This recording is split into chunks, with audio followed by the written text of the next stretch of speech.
tem mídia que você quer trabalhar, o quanto de budget você tem, mas nesse caso, interessante você estabelecer, ter mais ou menos uma ideia para cada mídia, quanto você imagina que investir. E um investimento global, caso o cara queira botar para o mercado.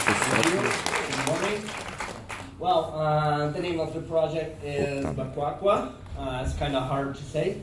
And if anyone knows the name of this place, it's in Benin.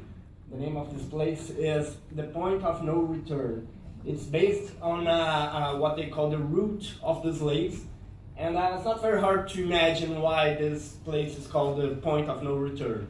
It's at the end of a place where the slaves were sold in Benin. One of the biggest slave markets in the world in the 19th century. And this is probably the last place that this guy, Baquaqua, saw in Africa in 1840.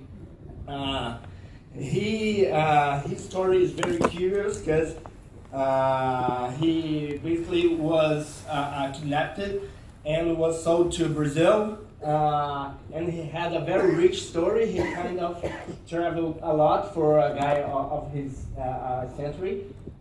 He went to New York, Liverpool, and Brazil.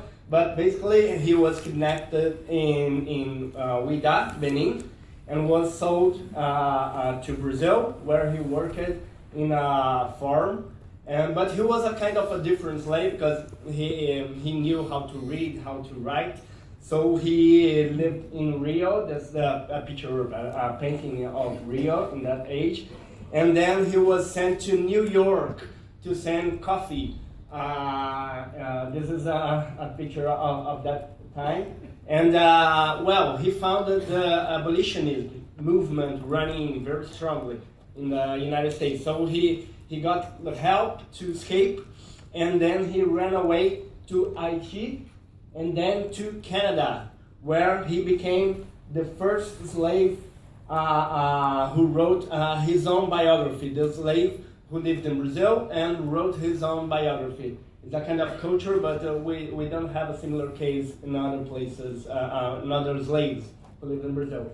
And in Canada, he was very, as he says in his book, he was kindly treated by all classes he went. And he found the perfect place to write his biography. It's a very rare document that's now being translated to Portuguese by a team of Brazilian and Canadian researchers. This is the book that he wrote on that time. An interesting story is the title of the book. But he only had one big wish. He wanted to go back to Africa. And that's the reason why he wrote this book. He was trying to sell the book and raise funds so that he could go back to Africa. And he turned into a Baptist church so that he could go to in a vessel, a kind of a boat, to go back to Africa. But he had no success at all in Canada.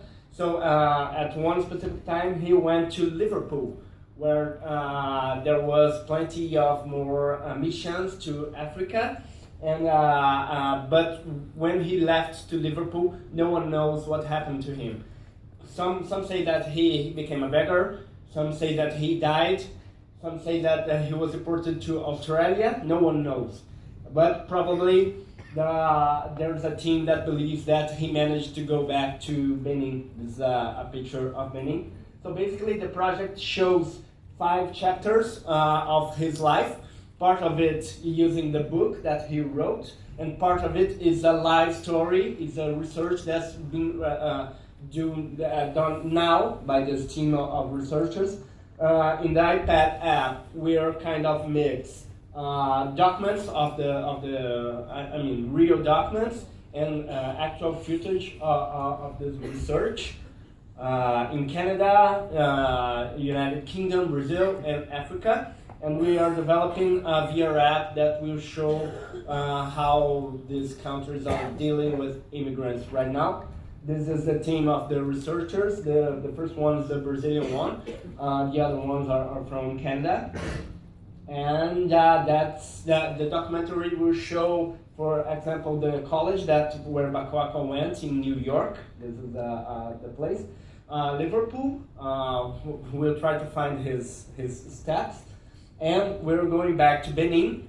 And even close to this place, this is the Tree of Forgetfulness.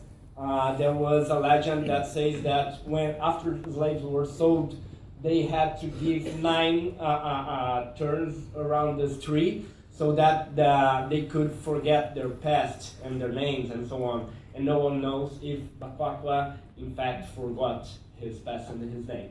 And that's the story. Thank you.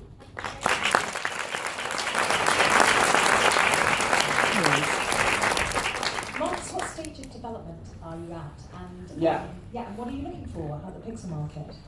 We are in a developing stage. Right now we have some the script based on the book, on the story in Brazil and Canada, and we are making the initial research on the script for the United Kingdom and Africa part of the story. And do you have any partners on board at the moment? Yes, we have some partners in Brazil, but we're looking for partners in Canada, United Kingdom, and Africa, and global partners. I think that's all my questions. So thank you very much. Thank you.